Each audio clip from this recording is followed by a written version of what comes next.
বন্ধুরা, good evening and welcome back to my channel to Priyanka's life. তোমরা সকলে কেমন আছো বন্ধুরা? আশা করি তোমরা প্রত্যেকেই ভালো আছো। আমিও খুবই ভালো আছি। তো আজকে আমি, মাম্মি আর দিব্যাংশ মিলে বেরিয়ে পড়েছি লালবাগ যাওয়ার জন্য। তো লালবাগের জন্য তো বেরিয়ে পড়েছি, তো তার কারণ হচ্ছে আজকে লালবাগেতে ফ্লাওয়ার শো অর্গানাইজ করা হয়েছে। তো বছরে দুবার তো এই ফ্লাওয়ার শোটা হয়ই। একবার হচ্ছে 15ই আগস্টে আর দ্বিতীয়টা হচ্ছে 26শে জানুয়ারিতে।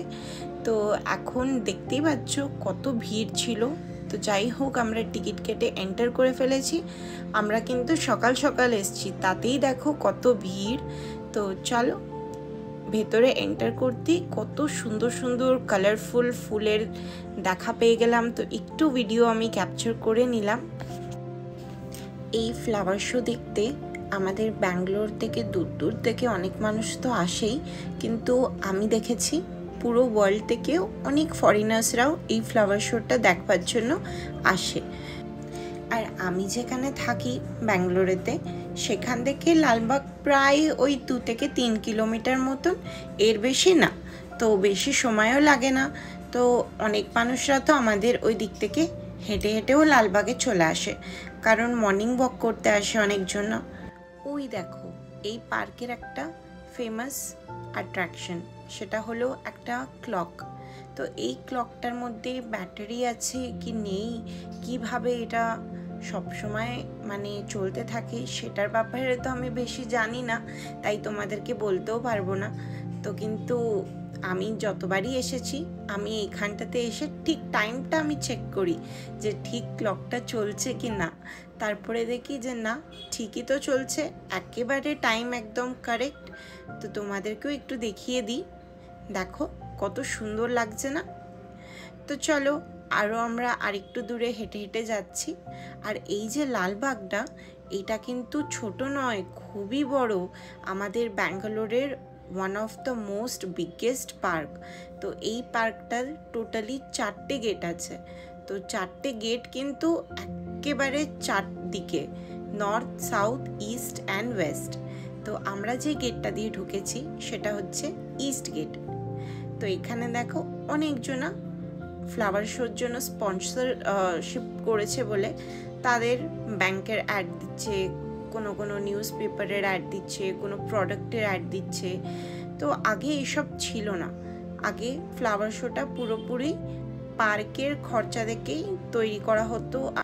এখন যখন আস্তে আস্তে আরও বছর বাড়ছে, তখন দেখছি অনেকজনা স্পন্সরশিপ করছে, অনেকজনা ফ্রি প্রোডাক্টসের অ্যাড দিচ্ছে তোমাকে, মানে অনেক নতুন নতুন জিনিস আরও দেখছি। তো চলো, আমাদের আরেকটা মেন অ্যাট্রাকশন যেটা লালবাগের, সেটা হচ্ছে গ্লাস হাউস আর এই ফাউন্টেনটা। তো এই ফাউন্টেনটা একদম মানে গ্লাস হাউসের সামনেই বসানো আছে। আর এবারে দেখছি সুন্দর করে আমাদের তিরঙ্গা কালার পেন্ট করেছে, তো তাই জন্য একটু বেশি সুন্দর লাগছিল। তো আমি এখানটা দাঁড়িয়ে কটা ভিডিওস, ফটোজও ক্লিক করালাম।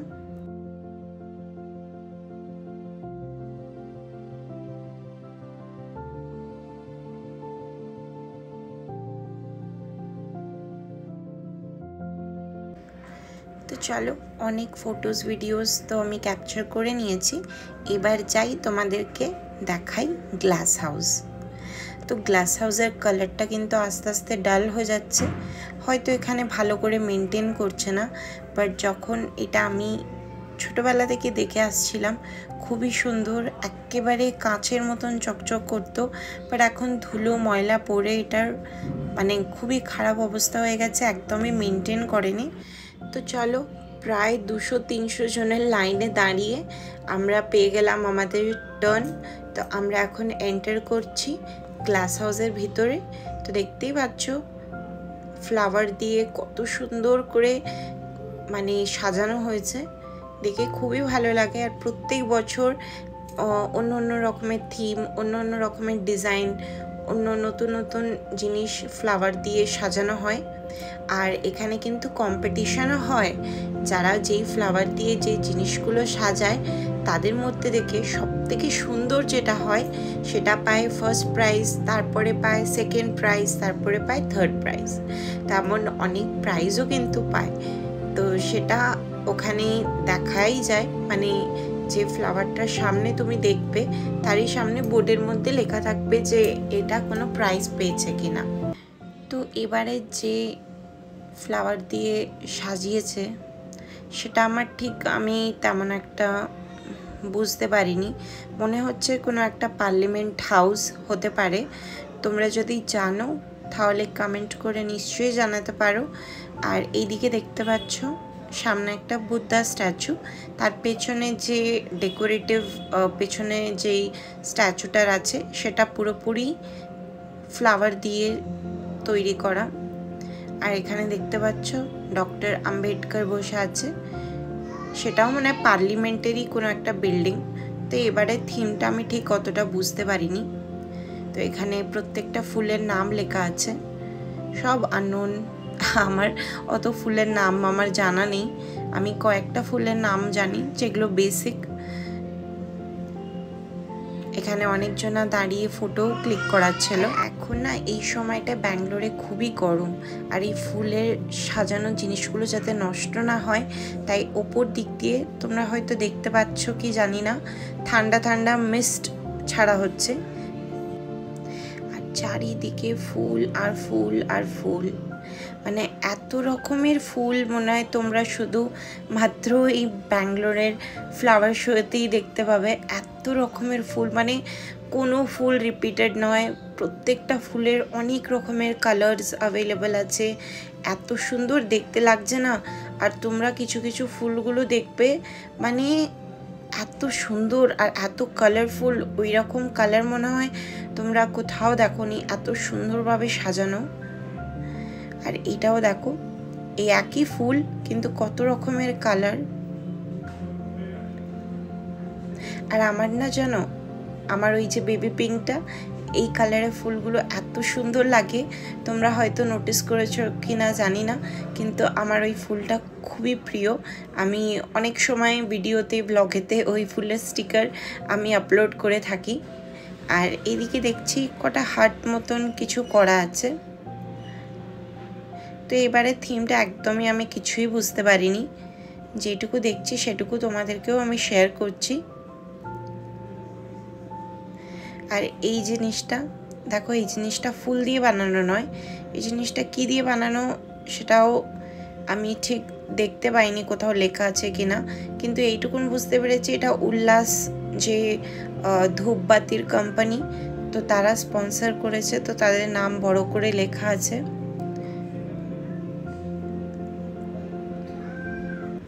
তো চলো তোমাদেরকে দেখাই ফুলগুলোকে তাজা রাখার জন্য কিভাবে উপরের পাইপ দিয়ে মিস্ট ছাড়া হচ্ছে যাতে ফুলগুলো একদম ফ্রেশ থাকে। তো আমরা গ্লাস হাউস থেকে বেরিয়ে পড়ে একটা ছোট্ট মেলা টাইপের সাইডে বসে অনেক রকমের স্টলস থাকে, ওই যেগুলো নর্মাল মেলাতে বিক্রি হয়, জামা কাপড়, আচার, খেলা, ওই সবই। তো এগুলো দেখতে দেখতে যাচ্ছিলাম, তেমন কিছুই কিনিনি, কারণ যেখানেই যাই সে একই জিনিস সব জায়গাতেই পাওয়া যায়। দেখো তোমাদেরকে বলছিলাম না যে এখানে প্রাইস সিস্টেমও আছে। তো গাছের মধ্যে সব অনেক অনেক রকমের ক্যাটাগরি থাকে, ফুল গাছ, ফল, সবজি। তো তার মধ্যে ক্যাটাগরির মধ্যেও first prize, second prize, third prize থাকে। আবার এমনও নয় যে ফার্স্ট প্রাইজ শুধু একজনই পায়, অনেক মানে আমি দেখেছি ফার্স্ট প্রাইজ দু তিন রকম, মানে দু তিনজনাও পায়, ওটা শেয়ারিংয়ে হয়। তো এখানে এবারে দেখছিলাম নতুন একটা জিনিস, এখানে ডেকোরেটিভ মতন করেছে, একটা হাট মতন পুরোপুরি কাঠ দিয়ে করেছে। তো এটা হর্টিকালচার ট্রেনিং কোন একাডেমিরা করেছে হয়তো স্টুডেন্টসরা, বাট ঠিক জানি না। বাট দেখতে কিন্তু খুবই সুন্দর লাগছিল, দেখো জায়গাটা।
তোমাদেরকে বললাম না, লালবাগটা কিন্তু খুবই বড়, একদিনে ঘোরার মতো নয়। এই লালবাগটা পুরো যদি তোমরা পায়ে করে হেঁটে ঘোরো তাহলে তোমাদের অন্তত 2 থেকে 3 দিন তো লাগবেই, কারণ অনেকটা বড় আর অনেক কিছু দেখার আছে। তো চলো এখন আমরা বাড়ির থেকে রওনা দিয়ে দিচ্ছি। আর এই হচ্ছে লালবাগের আরেকটা অ্যাট্রাকশন, যেটা হচ্ছে এই হিলটা। তো এই হিলের ওপরে, হিল টপের ওপরে একটা ছোট্ট মন্দির আছে। তো আমি স্কুল টাইমে অনেকবার এসেছি এই লালবাগে, অনেকবার পাহাড়ের মধ্যে উঠেছি, অনেক জায়গা পুরো লালবাগ মানে ঘুরেছি, কিন্তু যতবারই আমি আসি এদিকে ততবার যেন কত ভালো লাগে। আর এই যে এটা হচ্ছে আমার স্কুল, তো তোমাদেরকে একটু আমি দেখিয়ে দিলাম, শেয়ার করে দিলাম। তো চলো তাহলে ফ্রেন্ডস, আজকের ব্লগটা আমি এখানেই এন্ড করছি। আশা করি তোমাদের ভালো লেগেছে, ভালো লাগলে লাইক কমেন্ট শেয়ার করে দিও। টাটা।